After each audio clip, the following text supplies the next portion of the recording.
நம்ம வீடியோவில் நல்லா தெரியும் இது வீடியோ இருக்குது.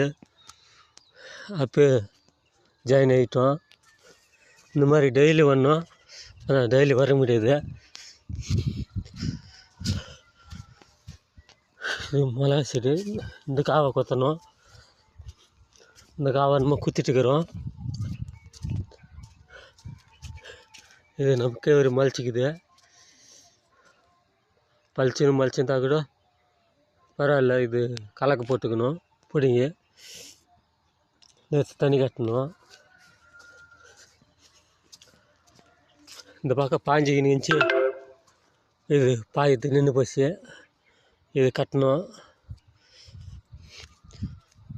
இதுக்கு நம்ம நேற்று இது மட்டும் வந்துச்சு தண்ணி. 6 மணிக்கு கரண்ட் ஆஃப் ஆகி போச்சு. இன்றைக்கி 8:30 மணி கரண்ட்டு. இன்றைக்கி முடிஞ்சு